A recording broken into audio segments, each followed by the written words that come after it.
That's not just the sound of that first sip of Morning Joe. It's the sound of someone shopping for a car on Carvana from the comfort of home. That's a good blend. It's time to take it easy, like answering some easy questions to get pre-qualified for a car in minutes. Talk about starting the morning right. Just like customizing your terms so your car fits your budget. Visit Carvana.com or download the app to experience car shopping the way it should be. Convenient, comfortable. That's not just the sound of that first sip of Morning Joe. It's the sound of someone shopping for a car on Carvana from the comfort of home. That's a good blend. It's time to take it easy, like answering some easy questions to get pre-qualified for a car in minutes. Talk about starting the morning right. Just like customizing your terms so your car fits your budget. Visit Carvana.com or download the app to experience car shopping the way it should be. Convenient, comfortable.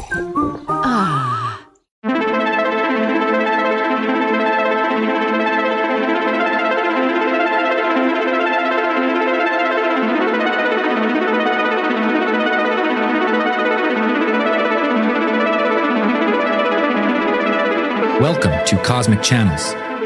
Open minds on cosmic lines.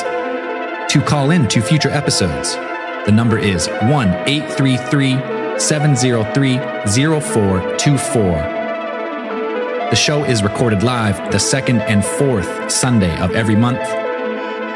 Please subscribe to Alien Theorists Theorizing on YouTube to watch it live, or patreon.com/Alien Theorists Podcast to watch on demand. The cosmic channels are open.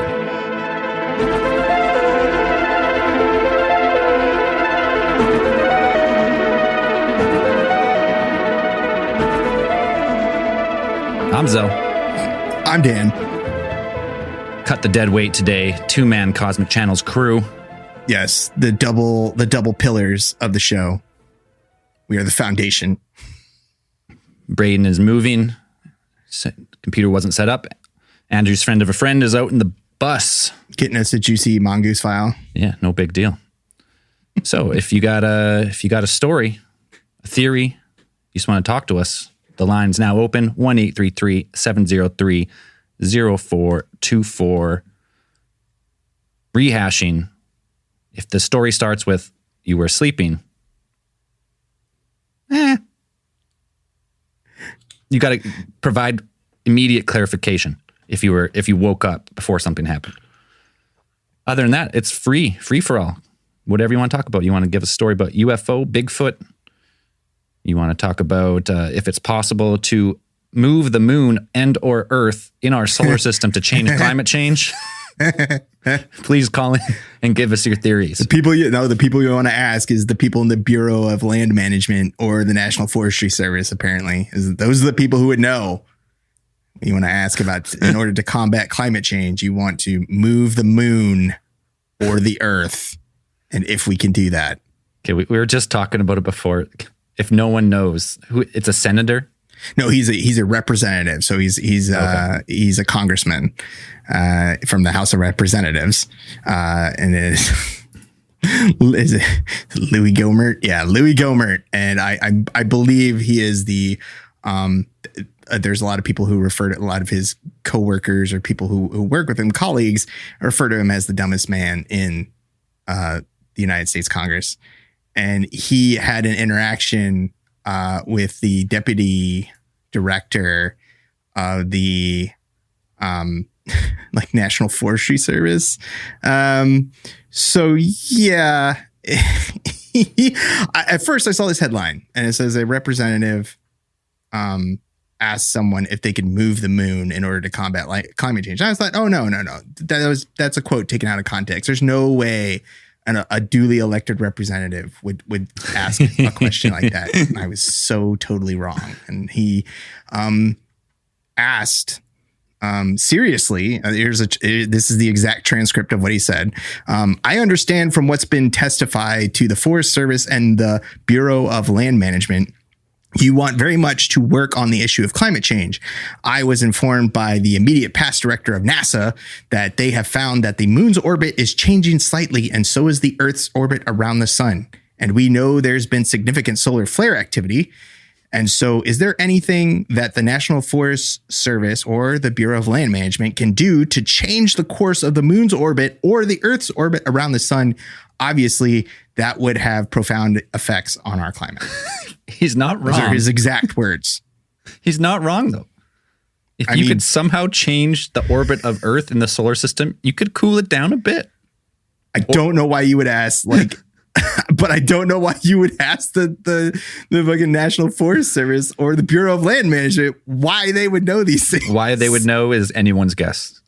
It's amazing, like, though. He is a government official. You know, when you see a quote that says government official or something like that, these are the kind of people they could possibly be. This guy. So I don't know, when they quote government officials. That's great. This is a person. All right, let's bring on our first caller. Hello, Cosmic Channels. Hey boys, it's Henry calling from Northern California, land of the Sam Squatches. Hell yeah. Welcome to the show, brother. Been a while since I called. What do you got for us tonight? So I didn't know if I was going crazy or not, but I'm glad it was the show's actually going on tonight. I was having a hard time figuring out if it was or not. You got it. So previously I called, given some stories, and I haven't had a chance to bring up a theory of mine, and I wanted to talk a little bit about that because I recently re-listened to the Freddie Silva crop circle case file, and got my theory juices flowing. Hell yeah. Let's hear it. So I was thinking, because, kind of like the key to fame for a lot of these, crop circle cases are, the corn can't be pressed down the way it is. Like the stalks aren't broken. They had that in Signs too, the movie. They were like, well, nobody could pull this off. How are they able to bend the corn stalks so perfectly? And it just came to me. I'm like, well, microwaves work by vibrating water molecules. Mm-hmm. And that's why stuff gets hot in the microwave, because it's just shaking all the water in said food.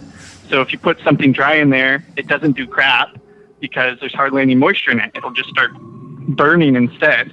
And so I was like, well, if there's some super intelligent, advanced alien race and they're trying to use crop circles for whatever reason, be it markings or whatever communication, you'd think they'd have some sort of technology that would allow them to manipulate the electromagnetic spectrum a little more, not just microwaves. But, it kind of makes sense that, hey, maybe if they are able to fly through space, maybe they can also, just barely sink in on crops, on the stalks to not damage them, but put them down with some fat electromagnetic radiation or whatever to make them bend, but not just snap them. Right. Yeah, I think you hit it. I think that's what a lot of those crop circle researchers say, is like, it looks like some type of some energy had not bent or broken the stalk, but actually changed how it grew sideways really quick. It was on the node, right? It got fused sideways. Yeah, exactly. Yeah, I would think it would have to be some other source of radiation besides microwave, because then you would just have fields full. Like you said, cornfields, you'd have cornfields full of popcorn. Yeah, the node would just explode. Yeah, exactly. I think we'd all notice that. Yeah, so you're right though. If you were an advanced species, like ET race or whatever, and you were trying to say they are trying to send messages. That's what these things are. Hypothetical. Mm-hmm. And that's how you would. Yeah, you're pretty much changing the molecular structure of these things. You're not microwaving them, but you're doing something to them on a molecular level. Yeah. So yeah, and I'd have to be like, I don't know. I don't know what, but for theories, just to challenge that theory, I'd have to say, okay, if they have the ability to manipulate the electromagnetic spectrum, like radio signals are on the electromagnetic spectrum as well. So why would crop circles? Why do you think that crop circles would be a more efficient way to give information to us? Or why is that the best option that they could come up with? Absolutely no idea. And that's the fun of it. That is true. If they've got anti-gravitic tech or whatever there is, or if they're, like you said, able to manipulate, like I said too, the electromagnetic spectrum, it's not out of the realm of possibility that, that involves shifting light, which is also in the electromagnetic spectrum, the visible light spectrum. So there's just, that kind of opens up a whole chain. That's why I just compared it to microwave stuff, because that's the closest thing we've got. Yeah. But yeah, it would turn it to popcorn if we tried to do something like that. Yeah, if you had a microwave beam from space, let's say, and you aimed it at a field, the whole field would just kind of like, all the stalks would just explode. But yeah, no, the crop circles, I mean, Freddie Silva's awesome, and he did a ton of research into it. And there was, oh yeah, I love that episode. And obviously there was lots that were fake, but there was many that seemed to disappear out of nowhere with no footprints or anything. You're like, that were so crazy. And the way the stalks laid down, you're like, it just seems alien, right? It just looks and felt alien. Yeah, I can't remember. Did they? It's my understanding that most of the crop circles I know just off the top of my head are mostly like wheat fields and grass fields. Like, were there actual ones that were corn stalks? Because I know they talk about how corn stalks would be a lot more difficult to. No, yeah, it was like canola fields and other types of fields, and I think there has been a couple in corn or maize. I think some of those are in North America, though. Okay. I think that you get it from. People get confused because it was in signs was cornfields, right? Right. So everyone thinks it's in cornfields, but it's in many other crops. Right. And that was an artistic choice on Shyamalan's part because it would be scarier. That's scarier if you. Yeah. If the stalks are taller than people and like you don't know what's in there. Yeah. No, that's. And then it kind of gets interesting because. Sorry to interrupt. No, keep going. I was just going to say it kind of gets interesting because we're talking about different crops, and obviously different crops are going to have different water content too. So. Maybe that's why they're going for, like you say, wheat and things like that, because they don't necessarily have as much. So maybe they're easier to work with for that reason. Yeah. Yeah. Could be. It's fun to theorize about crop circles because, I mean, once you hear Freddie Silva talk about him, you can't help but be intrigued. It's just so fun. Yep. Yeah. Well, anything Freddie Silva talks about turns into fun. So. Yeah, exactly. Hey, man, thanks for the call. We appreciate it. Thanks, Henry. Thanks for having me. Glad Cosmic Channels is back. Have a good night, boys. Talk to you later. Boom. Call one. Crop circles are fun. Crop circles are cool. I mean, there was a few guys, what was it, like Dan and Dave or whatever, who ran around with boards and 2x4s and stuff. I mean, that's still cool. Like, I still think it's impressive. Giant, art project. I was like, those are pretty neat. It was impressive. Some of the ones they claimed to do, but there's, as Freddie Silva said, there's like, there was, 9 crop circles reported in one night. There's no way they did them all. No.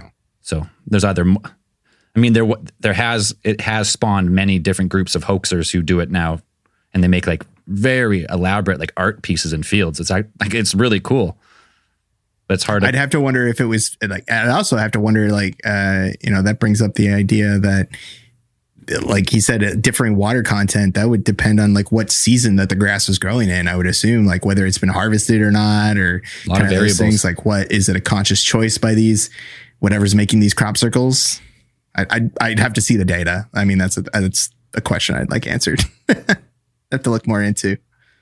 Yeah, because there's that one. I mean, it's been a while since we talked about him, but the one that Freddie Silva put on Secrets in the Fields as his like cover picture is like a frequency representation of, I can't remember what frequency, but if you play it on like a cymatic plate, like, play sound through a plate, right, and there's salt on it, it'll take a shape, and it's like that shape is in the field.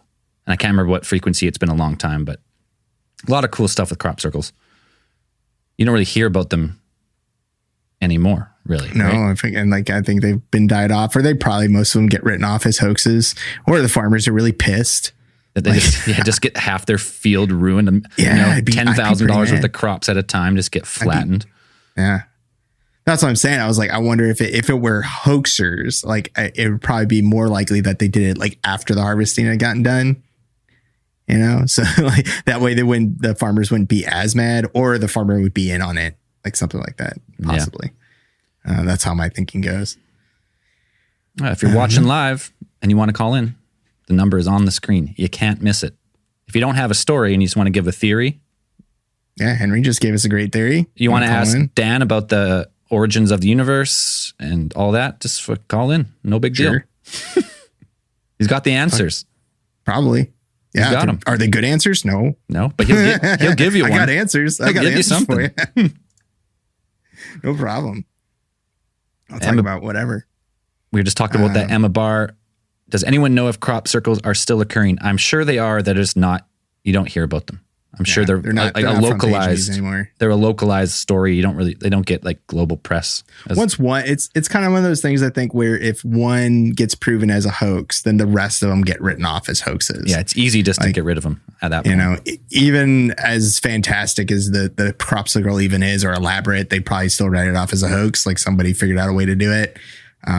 It just doesn't, it doesn't make the news. I don't know. You have to check local newspapers, the really rural newspapers. Maybe they pop up every now and then, but I don't think they get it. I mean, people still go to some of those places. I think, and I think Freddie Silva still talks about it in some of the books where people still go there for the, residual vibrational, the spiritual effects hang out almost. There. Yeah. You go and they just lay in the fields and like you pretty much you're stargazing in places where crop circles have been in the past. Yeah. Which if I was in England and like some of the hot spots, I would do it. I'd check it out if I could. Why not?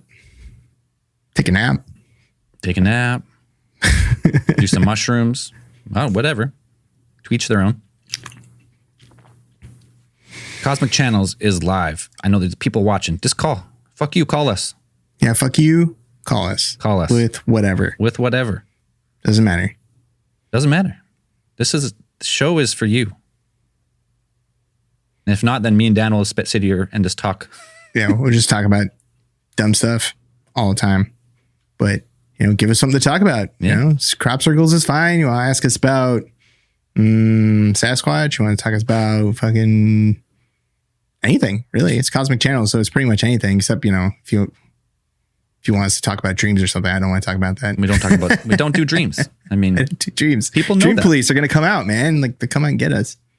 If you're too, you don't want to call and you want to give a topic or a question in the chat, that is fine. We'll shoot in chat. That's fine too. You don't want to call a little too anxious, a little too embarrassed. That's fine too. Shoot in chat. That's what it's there for. For Dan, I believe, do more of those raps from high school.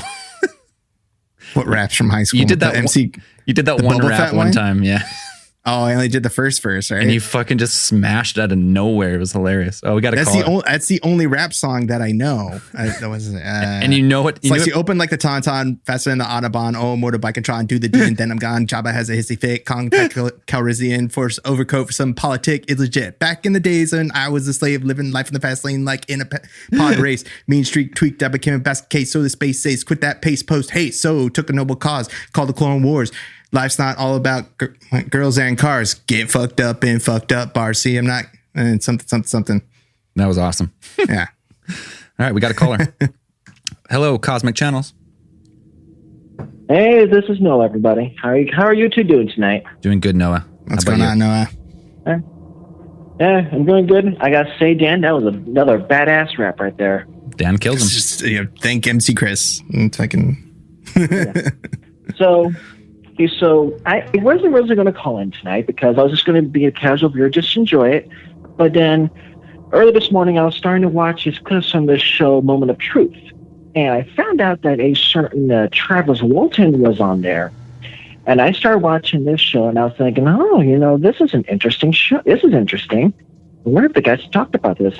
Well, behold, I asked on Discord, and then Andrew popped up, and he says it was. And he told me which case to look on, and so I watched it, and I kept really hearing the podcast, and then I went back and watching the show that he was on, and I kept seeing different information being tossed around from both sides, and I was like, maybe this would be an interesting thing to call on to see if you'd be interested to hear what he had said on the show, Moment of Truth. About Travis so you're talking Walton? about the Moment of Truth where they say they hook somebody up to a lie detector or a polygraph, and then they have the robot voice tell them if it's true or false. You're talking about that one, right? Yes. Okay. That's the one. Yeah. Give us the quick spark notes. So some of the things. So obviously, the last question they asked him was he abducted by UFO? He said yes, and the answer was false. But every other question before that, he had answered truthfully. And some of the things that he had said, I thought was very interesting. One of the things I from your podcast is that Angel mentioned that his dad was like very obsessed with UFOs, like crazily obsessed. And Travis Walton was like, I mean, yeah, it was mentioned here and there, but it wasn't like they were obsessed or anything. It was just like passing conversation. I was like, okay, interesting. And then when they asked him if he had been diagnosed with any mental illnesses or disorders, he said his answer was, I have to technically say yes, but I also have to explain. And the whole thing that he says here, and this is one I really wanted to get your insights on, is this is what he says for his answer, why he said he had to say yes to this. He says, and I quote, one of these psychologists who witnessed this regressive hypnosis concluded that I was telling the truth. However, since he didn't believe in UFOs, he had to come up with something to rationalize in his opinion. So he had diagnosed me with transitory psychosis, and that the delusion, and that I had a delusion that this had occurred to me. What he didn't explain was how my 6 coworkers were telling the truth. So I went through I can't read my own handwriting sometimes.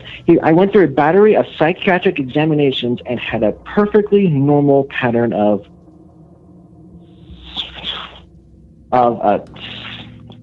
good God, I suck at my handwriting sucks.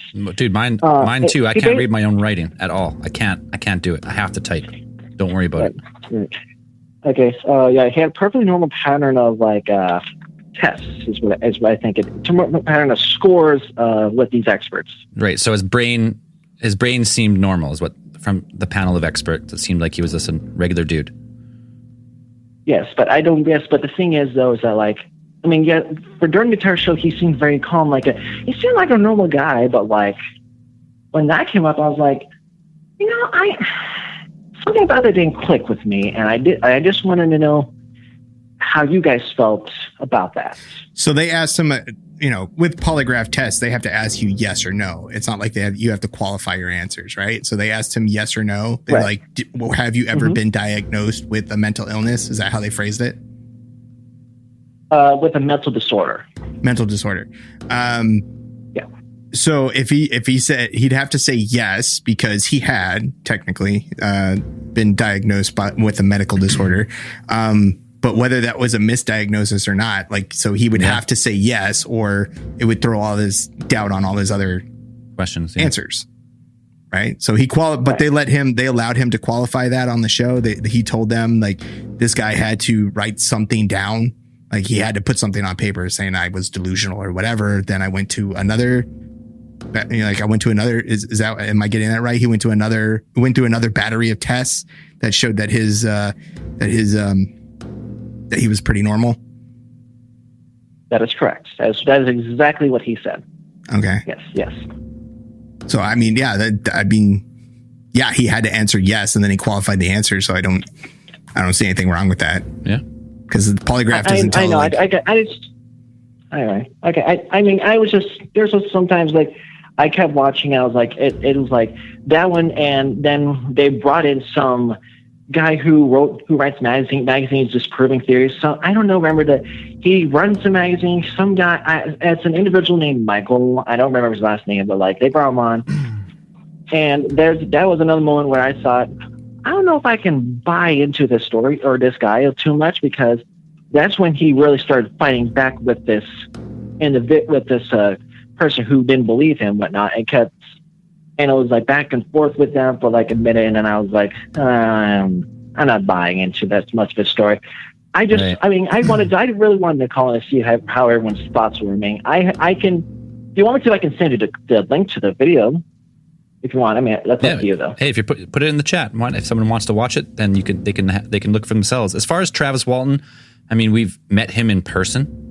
Yeah. And I've Braden shook, has his doubts. Really? He shook the man's we hand. shook his hand and we talked to him. Felt like something was off about Walton. When I talked, that's the polite way to say it.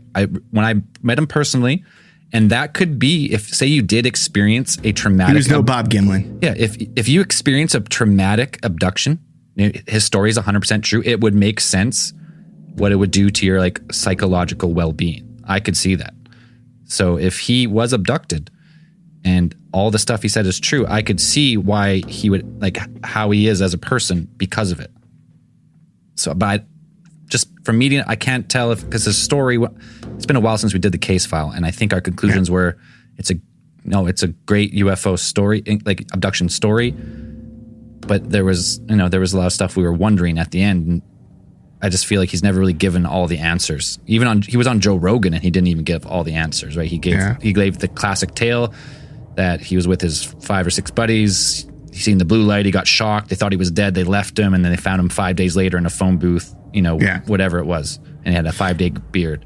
Yeah, but it's a good story. I don't know. I don't know what my final thoughts of Travis Walton legitimacy. Yeah, I always take those like truth detector shows with the, they want everything to be fantastic and they want everything to kind of subvert your expectations. So whether it is, I know I've seen bits and pieces of that show, Moment of Truth, and it's always like the end, they ask the big question at the end, and then you have to wait like a solid minute before the little robot voice tells you what you're not expecting. And then everybody goes, get that classic reaction. But I think those shows are engineered that way.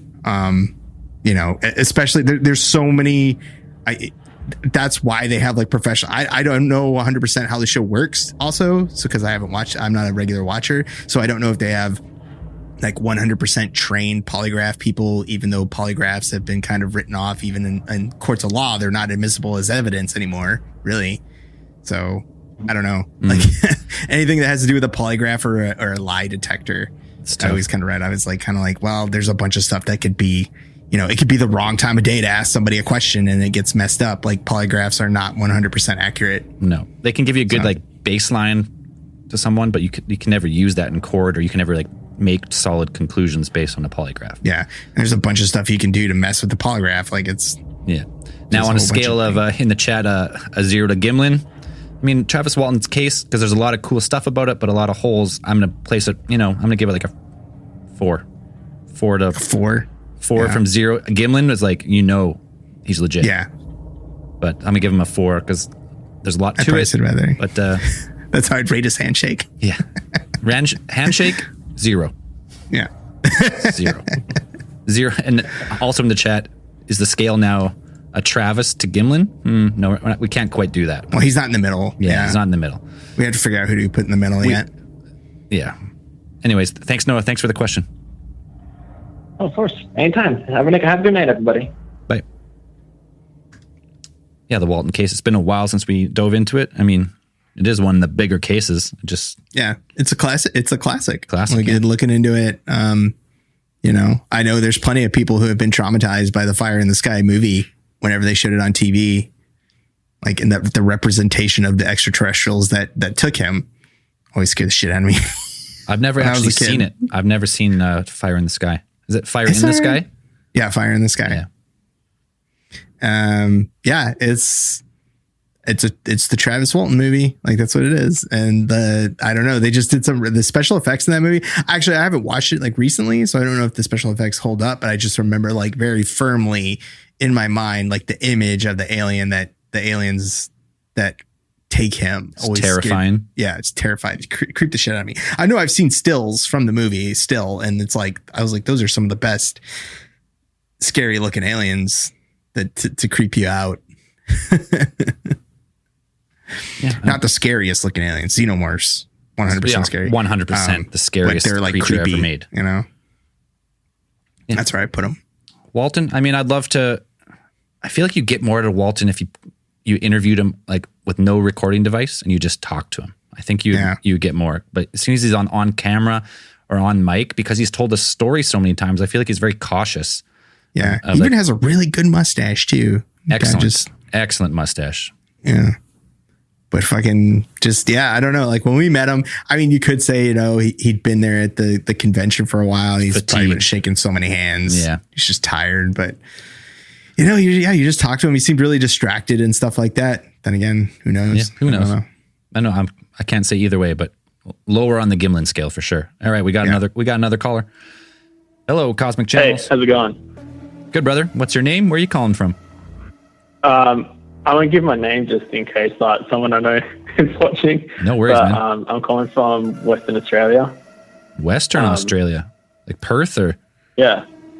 No, like just south of Perth, like 2 or 3 hours. Smaller city? Gotcha. Yeah, something like that. Good enough for this show, man. What do you got for us? So I got a bit of a story that's like kind of, it's not like a big story over here, but my parents live in this town that's like, it's not full on in the sticks, but it's like pretty far away from everything. Like the closest town, this is like it's like half sticks, like an hour and a half away from anywhere. And like where they actually live, it's just like in the forest. Like it's like satellite internet. There's no proper like phone lines or anything like that. It's pretty far out there. But in like the last like 10 years, actually no, sorry, it was around like 2011 it ended. I think there was like a cult in the town that was just like a small family. One of these instances where like one person's just kind of got like a family into their cult, and the guy had like assumed someone else's identity that he stole from England and stuff like that. But that's like not the actual story that I'm calling about. It's just some background. No, I want to hear that story. What the fuck? I want to hear that story. We'll come back to it. More information. Call in again. Yeah, we'll come back to that one. Okay, tell us the original story, but I'm going to hear that one.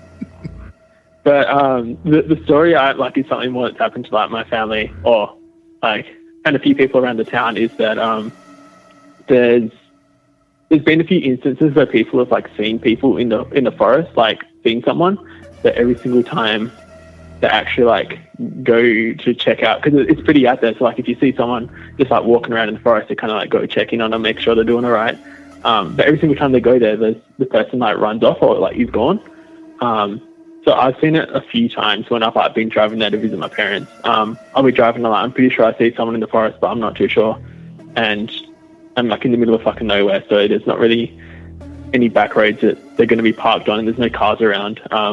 And a few people have seen like caravans and stuff in the forest, or like shelters just built into the forest, where, and no one really knows. Like there's a couple of people who are like old hippies who are just might live in a caravan on the back of someone's block, and everyone's block's pretty big, but there's not really a knowledge of anyone that's just like camping in the forest. But recently my dad was out chopping wood with someone else, and there's like, it's pretty hilly, so they were on like one hill, and they could see on the next hill there was someone there that was like, they looked to be watching them, he said. So they got in the ute and like drove over to check on the dude, and when they got there, the guy had gone, but he was on like the next hill over again, but like they couldn't see a car anywhere. There wasn't really, it didn't look like there was any like car tracks and shit like that or anything. And then again, they jumped in the car and drove over to see the guy, and they could see him like moving around, so they knew it was actually like somebody or something, I guess. And by the time they got there, the guy just disappeared, and they like couldn't see him.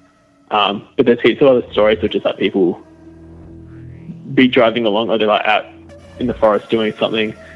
And they're just like they look to be normal people. They're like normally proportioned, just like, yeah, it's usually like too far away to be able to make any like explicit details. Like if you saw them in a lineup, you wouldn't be able to like recognize them, but they can definitely tell that they're like at least a bipedal figure. Saying it's Sasquatch or anything. Well, I'm not saying I'm coming from the angle like it's not a Yowie or something. It's not an Australian Bigfoot. They look to be normally proportioned people. Yeah, it looks to be like a normal sized person, like an adult. Okay, right. Sure. Probably like a bit skinny, but I don't know. I just thought it was like, but no one seems to be able to get close enough though to them. Then I've watched enough Australian horror movies to know how this shit turns out. Like, yeah, every time someone gets close enough, it's like the person just disappears. So Yeah, they disappear, and and then that one thing you said, like they're on like the next hill over it, and it didn't seem like they should have been able to make it there. And then fast. it turns out that there's an ancient burial ground underneath your town, and they moved the headstones, but not the graves. And that's how that it's works. quite possible, to be honest. So, what do you think? And I've got another. No, but let's stay on that for just a quick sec. I don't know. Like, I don't really have any like theories myself. Like when I've seen stuff like that, again, it's like one of those instances where they're not close enough to really make out any details. It's more like a shadow kind of thing. Like it's like, I don't really know how to explain it. If you see someone too far, it's just like they're more just like a color rather than an actual figure with. You just see the outline. You just see the outline of the person. Yeah, I'm kind of curious about the. I mean, we just talked about the Mackay G'day incident. Talking about them living out there on that large piece of land. Like, we don't know if they were living there. How is there like a weird nomadic culture within Australia? Are there people who just like you said, are there people that just drive around their caravans and just plop down wherever, like some unincorporated land, and they just like stay there for a while and then move on? Oh, not really like staying. If they do, they're always in caravan parks usually. Oh, there's like some areas where it's like there'll be like a national park where there's like, it's not I don't think a designated area, but like they'll have areas that people generally go to camp and like bring their trailers. Like people, there's definitely people who just like pack up all their crap and then just take their caravan and live out of their caravan for months at a time. But I don't think there's like a specific like. It doesn't seem there's a specific group of people who go do that kind of thing. Right. I'm wondering if it's if it's some kind of like Aussie hermits just like going around, living on land and whatever, like, the solitary life or something like that. But if that's not a big thing in Australia, then yeah. There was a lot of the indigenous cultures did that kind of thing. They moved around a fair bit with the seasons and stuff like that. So I don't know if there's any connections there, but like there's so much area where there's just not many people. Like the population density is like nothing, because Australia is like the least densely populated country on Earth or something. Right. The further you go in, the less people there is, right? Like it's just a like red desert, the whole fucking country pretty much. Yeah, I've got a friend who works as as an ambulance person. I can't remember the name, like EMT. Yep. And there's like 3 or 4 of them for nearly. If you look at like the central part of like Northern Territory in Australia, there's about 3 or 4 people working in the ambulance there, and it's just because it's so far away that like there's just nobody around. You got to drive 8 hours to get to the call. Yeah. There was another like mini conspiracy I heard, mostly because my dad's like full on believes that in that. I think you guys might have mentioned it a tiny bit in one of the past episodes about like Tasmanian tigers or whatever. That are extinct. Fuck, what are they called? Tasmanian. There's a tiger. Tasmanian tigers, like thylacine or whatever. There you go, thylacine. But that's what I was thinking. There's like a pretty big thing about how like people full on believe that there's like a little in like one of the national parks that there's like a little shelter for them that the government's like hiding because on the mainland? They don't want like on the mainland Australia. Oh no, in Tasmania. Oh, in Tasmania. Okay. Like in the forest, because like there's just a lot of forest there as well, but they reckon that they're like the government's hiding them so people don't like go hunt them or like kill them or do whatever things that people do. Maybe, yeah. Fuck. I know they've talked about. There's the one program that they want to genetically, reclaim them, bring them back. Whatever. We have it. I think they have enough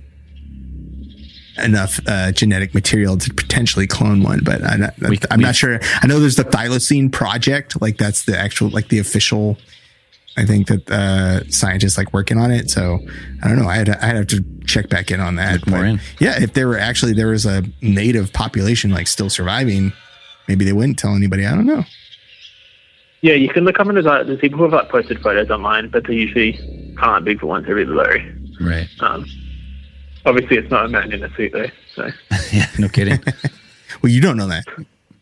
A small man in a 4-legged suit. You don't know that. Could be. Hey, man, thanks for the call. We appreciate it. All right.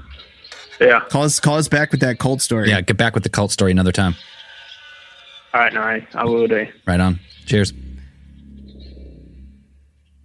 Oh, I was going to ask, I forgot to ask if there's any stories of anyone getting eaten around there. Cannibals. Yeah, Australian cannibals. Australian Lots of cannibals. cannibals. Or is it?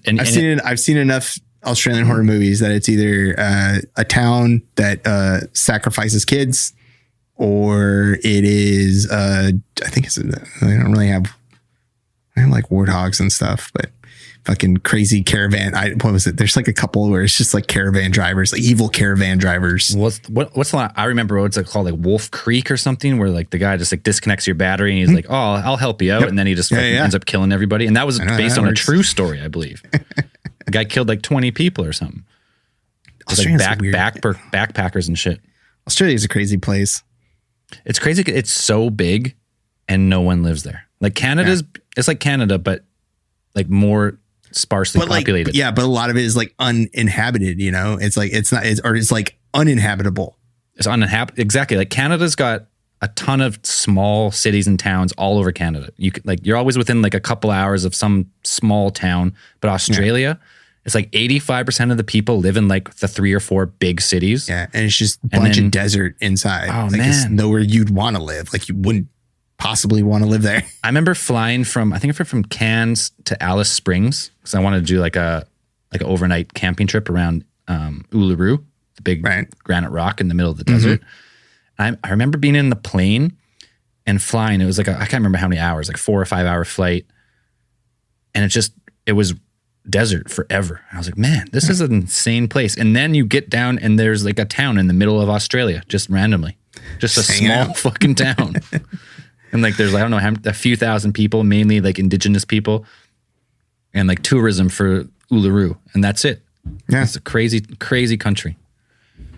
Fun though. Like the East Coast, I never went Western Australia. I did Melbourne all the way up the coast to Cairns as a tour, but I think we did, I went to Melbourne when I was in the Navy. We did a ship, like we went around, like we went to Melbourne and we went to like Cairns and then we went to one more.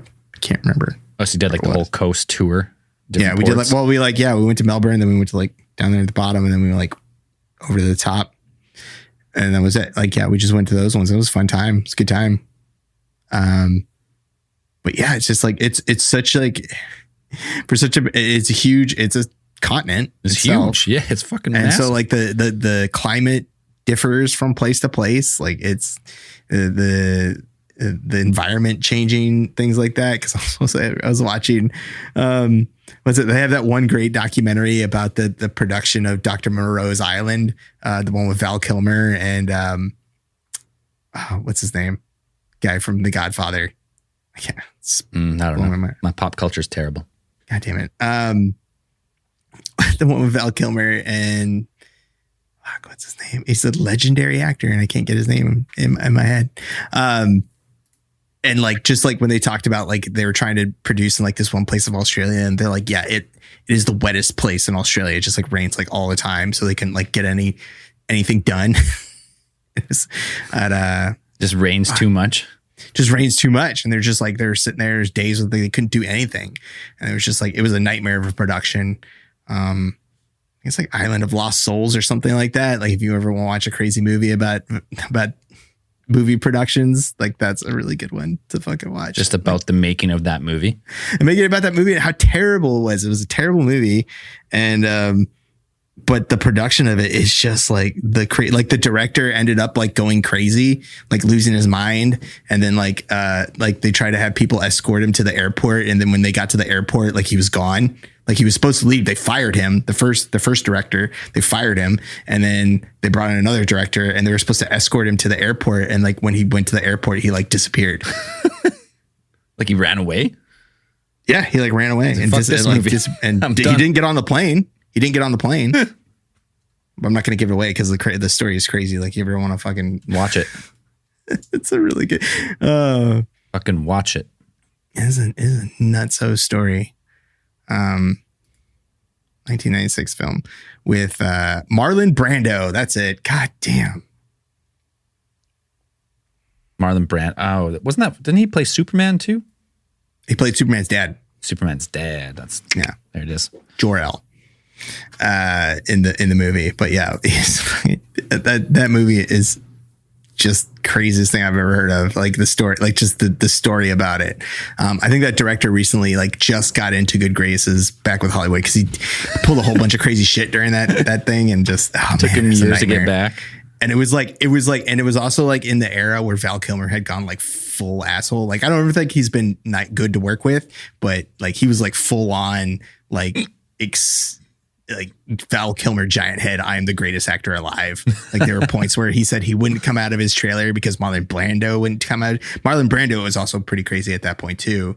And like he wouldn't come out of his trailer until Marlon Brando would come out of his trailer. And like they would just go a whole day. Couldn't get him out of their trailers. They both wanted to be last man on set. Pretty much. Yeah. I'm better than you, bitch. It's just like, what? I was like, Val Kilmer's never been that big, has he? Has he? Yeah. Has he? I thought him as like a I don't know. I know him as like a 90s action Batman. star. I was like, he wasn't even that good at Batman. I just know him as like a 90s action star. Like, I don't know. He's in Top Gun too, and it was all right. Like, he's okay in some stuff, and I'm just like, okay, but I was like, he's not Marlon Brando good. Like, all right. Fuck you guys. Call us. Let's go. Fuck you. Call us. You want to talk about Let's go. Dr. Monroe? You want to talk about whatever? We're doing the 1 minute countdown. This is what we get for not pumping the show, though. It's our fault. It's our fault. We did not advertise Cosmic Channels. I mean, we did say every second and fourth Sunday of every month. Nobody's going to remember that. Which would put it today. So nobody's going to remember that. You tell people like 2 separate days and not like every day of the week, I'm not going to remember it. Yeah. If it's not every Sunday of the month, what day is it again? You're like, yeah, fuck. So we'll do better for the next one. Man, we've been pumping out too much content. That's why we're getting... Yeah. Can't forget about Cosmic Channels here. They got some good calls today, though. Yeah. I liked them. I was like, yeah, in terms of content, we've just been pumping out so much. I feel like we're always doing something now. With the interview series and like Contact in the Desert stuff, I feel like we're doing stuff like all the time now. We've been doing triple what we used to, which is fun. Keeps us busy. Mm-hmm. Well, the interviews have been fun. So it's like, yeah, we're just getting this stuff out. But, you know, we have Cosmic Channels here too. Now it's back on the main feed. But we didn't push it out. We didn't pump it out as much as we should have. And we didn't get it out early enough is what happened. No. But so I'm going to tell you right now, if you're either watching this or listening to the podcast version, the next Cosmic Channels will be June 27th at 6:30 p.m. Pacific time. So now you know the exact day for next time. Unless you're listening to this way later. Unless you're past that, then you should probably check in and find the right day. Yeah, all you got to do is check our socials and stuff. We usually post it on there. Be on stories, socials, Instagram, Twitter. I definitely know the schedule changes has messed some people up. Yeah, from every week to every other week. However, there is an answering machine. And you can leave a message. I wonder if I didn't. Yeah, I'm gonna pull it up. Maybe there's a message I can find. Oh, it should be like an 8-hour long message. Somebody butt dialed us. Oh man, I just answered it. They hung up. Call back. Call right back. Call right back. I'll pick it up. There's an answering machine. Maybe there's some call. Our virtual service. Shout out to Call Hippo. Anyone can get your own toll-free number if you want. Yeah. Have your own call-in show. It's not that expensive. Okay, check here. Voicemails. Somewhere there's a fucking voicemail. Activity feed. There's a voicemail from 43-second voicemail on fucking today. Missed you. Oh, they called right back. Never mind.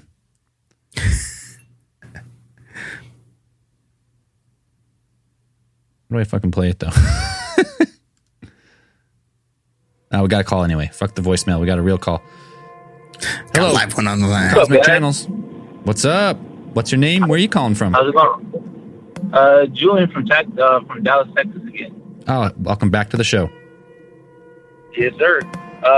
What are you guys talking about tonight? Whatever you want. We're taking stories, theories, questions, whatever you got for us. Okay, cool. So I got 2 pretty good paranormal stories if you want to hear about them. Let's start with one, and then we'll see if we get to the second one. All right. So the first one. starts back in San Diego. I think it was about 2016. Me and my wife and my daughter had just moved there from North Carolina, where I was stationed at before. So we moved into this house. I want to say it was just north of downtown San Diego. It was military housing, so it was pretty old. But so while we were staying there, my wife didn't tell me till one day we were having an argument. So one day we're having an argument, and I forget what it was about. All I remember was I went upstairs to get ready because we were going out. Go upstairs, get my stuff, get in the shower. While I'm taking the shower, I hear the door slam, or like wall shaking hard. And then I hear it the second time. Now, both windows upstairs were closed, and everybody was downstairs. It was just me upstairs. And I had left the closet door open before I went in, because we always tended to keep it open. And I left the room door open. When I walked out and was ready to go, I noticed that both doors were like shut. So I go downstairs, and me and my wife kind of started the argument again, but she's yelling at me for the way I slammed the door. And I'm thinking that she slammed the door, and that's when it both hit us that if nobody did it. So we start asking my daughter and her brother, who was staying with us at the time for vacation, and just no one knew anything of what was going on. But then my wife started telling me about this guy that constantly would stand over my side of the bed at night when we were sleeping, which is kind of weird. And at that point I didn't believe her, but stuff like I started seeing strange things one night. Like I remember one night my wife told me to go check on my daughter upstairs while she was sleeping. And as I was hit the stairwell and I was about to go upstairs, I just see this black shadow just dive behind like one of the railing at the top of the stairs. So I couldn't see it. And I thought maybe it was my daughter, but I was kind of scared. And I went back and I was like, I just saw some weird shadow dive behind the stairs. She was like, okay, go check on our daughter. I was like, are you crazy? There's something weird upstairs. But she was like, really? So I married a dude in the military and you're scared of everything. I was like, you know what? I'm going to go. So I turn on the lights at the stairwell and I go upstairs. And this is how I know it couldn't have been me, because there was no lights on. But I distinctly saw this shadow. Right. So and I go upstairs and I get upstairs and I'm turning into our bedroom where she was laying down. And I see this shadow jump behind my side of the bed. And I see my daughter already she's snoring on the bed. I was like, oh, shit. Not your daughter. It was just, yeah, definitely not my daughter. She was asleep. So then my wife started telling me, because she has like this, I don't know how to explain it, but a lot of the women in the family on her side, on her dad's side, have like this extra sense or have this weird thing. Like my wife's seen certain things and has experienced a lot of weird paranormal things growing up. So she told me about this person and how it gives off a really negative energy when she sleeps, and it constantly bugs her at night. And she really couldn't sleep. So it made it that much worse. Right. But I was kind of happy when we finally moved out, because we realized that it was just weird energy, weird thing. Her mom told us that one day she was downstairs in the living room when I was at work and my daughter was out with the kids at the park, and my mother-in-law actually saw this weird shadow like standing over for like an instant, and then when she like got up, it was gone. So it was just weird. So wait, you left that house? Like you moved out? Oh yeah. Yeah. But I mean, Wise. it sucks because we had to like muscle it out for a few more months, and it was already pretty hard when we knew that something was there. It was kind of annoying because, military housing, it's impossible to break a lease without them like trying to start doing arm and leg on the way out. So we ended up having to stay there for a few more months. But the moment that it ended, like we were out the door, everything packed, like, yeah. And nothing followed you to your new place or anything? No. Thank God none of that happened. except for one thing, but I feel like it just follows my wife's family around, which is the second part of this paranormal story, which is so it's like every generation of kid has had this experience with this weird lady in a robe. My wife only remembers it happening to her youngest brother one night when they were little, and he kept talking about how, because this is when they were living in New York City, and he kept talking about how there was this weird lady in a hood that kept calling him to go outside and play. Meanwhile, they lived on the second to last floor of this apartment building, and there was no fire escape around that window, and it kept calling him to come outside and play. So I thought that was just a weird story. But then the same thing would happen to my daughter as well when she was little, where she would describe this lady keep asking her to come outside and play, also, or like around a window where there's just no way to be up there, and she would describe how she was just floating there and kept calling her. And then we experienced it again recently, about a year, I want to say about a year and a half ago, with my youngest son, where he was screaming at the window, telling whatever was there, leave me alone, and I'm going to tell my mom. And when my wife asked him, what's bugging you? Why are you yelling at the window? And he kept describing the lady in the hood. The lady in the hood keeps calling me to come outside to play. And he's like, she looks scary. I don't want to play with her. So I feel like it's a weird generational thing that happens to all, like, the kids in my wife's family. Like they're prone to it. Yeah, it's so weird. It's like they're only when they're kids. Them. Do they grow out of it eventually? Like it just stops coming to them? Is there like a frequency to the apparitions, or is it something that just happens one off and then it's gone, or what? Like that's the thing. So it usually starts when they're young, around 2, where they could kind of, I guess at that age they're communicating to us what they see. But it usually stops like around 4 or 5. Right. So it persists for a few years, and I mean that's how my wife got it out of my son. It was weird. Yeah, no kidding. It's like, yeah, and in Spanish culture. So besides that one event with your youngest son, like you said, that was recently. So has it happened since then, or? No, it actually stopped right around his 4th birthday. Like we haven't heard anything about it since then. But before that, had it happened before too, as well? Yeah, it happened when we lived in California when he was around 2, and I want to say it was our last apartment building before we finally moved. And then it happened again when we got to Texas, and that was the last instance. And he was about 3.5-ish, but after he turned 4, it kind of never showed up again. Just went away. Now, what were you saying about in Spanish culture? It's something. Well, it's in Spanish culture, it's as if someone had put some type of curse on you. You guys are Hispanic culture? Like, are you Catholics? Is your wife's family, are they Spanish Catholic, or?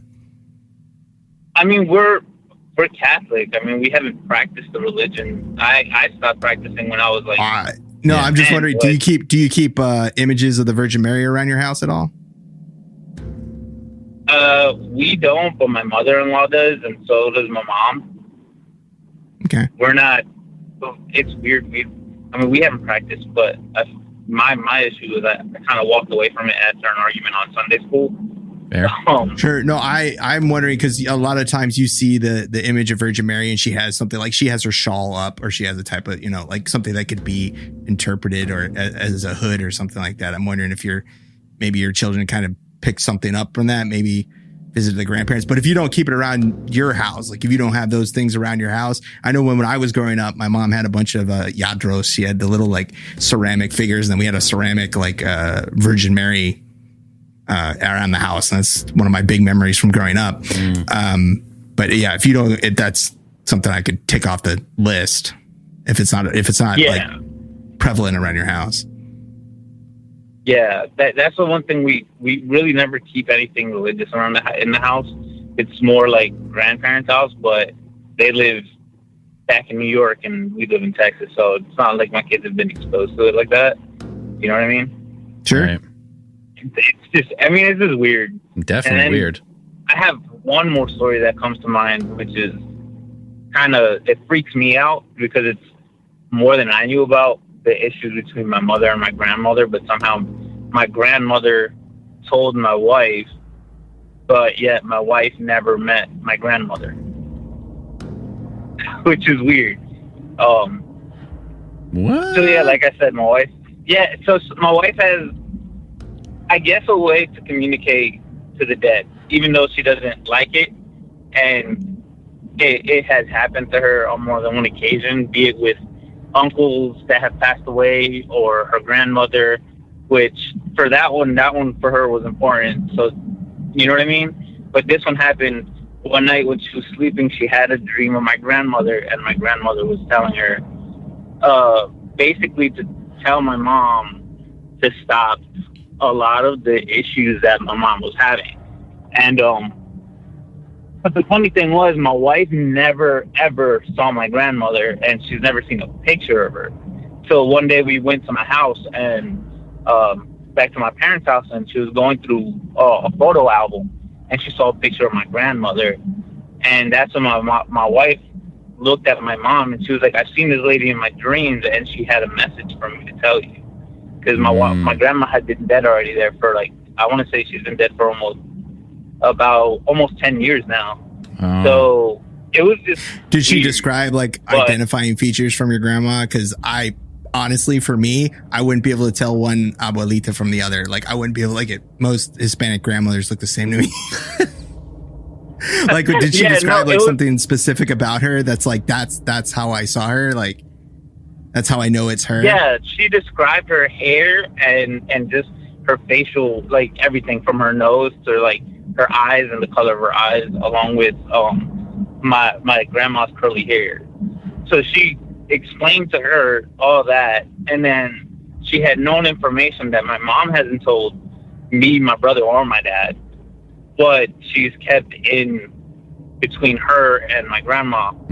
So when my wife told her all of that, you know, that moment where that oh shit moment, like, how the hell did you know? That holy shit moment, yeah. That's when, that holy shit moment, they basically got into that conversation. And, I mean, I guess it was more of my mom being more forgiving and, you know, for letting the past be the past and just moving forward.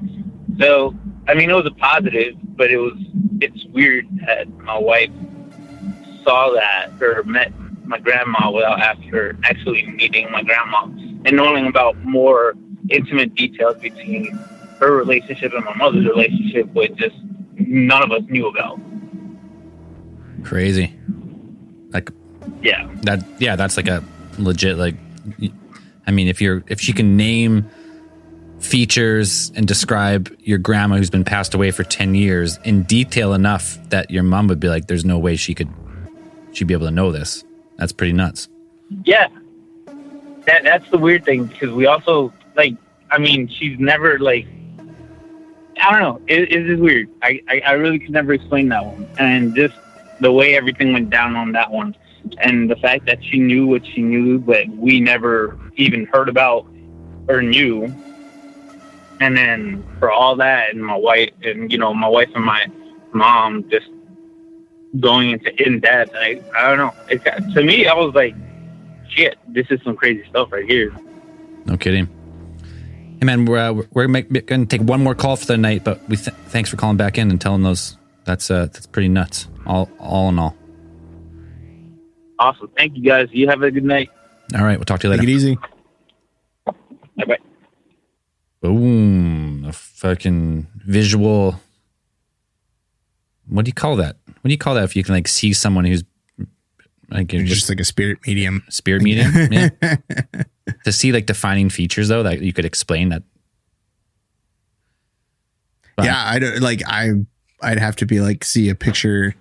But I know, I said, like, I wouldn't be able to tell, like, one Hispanic grandma. No, dude, I because, like, my grandma, she's like, her and a whole bunch of other people immigrated from, like, Slovakia, Czech Republic, And then in their small town of Fauquier, BC, there was 20 other grandmas that looked just like my grandma. They all had short curly hair. They were hardworking farm ladies, and they all I could call them all grandma. I'd be I don't fucking know. Yeah. They're all a grandma to me. It's always hard for me to be that's if you saw a picture of somebody and been I saw that person, I've 100%. So that's why I asked. I was but did you see there was a wart on her nose, or some how did you super defining features? Her? Yeah, something that you couldn't mistake for someone else. How is it not your? How do you know it's not your grandma? Or some. In your dream, it could possibly be an amalgamation of all Hispanic grandmas together. I don't know. It was a creepy story, though. For sure, though. I had my hair standing up on the back of my neck. Yeah. Some real spirit medium shit going on. That's great. That's over an hour. And no call was on hold there. So I think for this episode of Cosmic Channels, that will be all. So stay tuned. 2 weeks. What'd I say? What's the next day? June 27th. 6:30 p.m. Pacific time. Call in, share your stories, your theories. We can't wait to hear them. And these will always be available now as public podcasts on Alien Theorists Theorizing. If you're coming from Cosmic Channels, like the other feed, those will always be there. But from now on, Cosmic Channel's main feed is on Alien Theorists Theorizing. That's fun. I love hearing the stories. Anything else, Dan? Not much. Nothing. Cosmic Channels is brought to you by Big Theory Productions. The Cosmic Channels are now closed.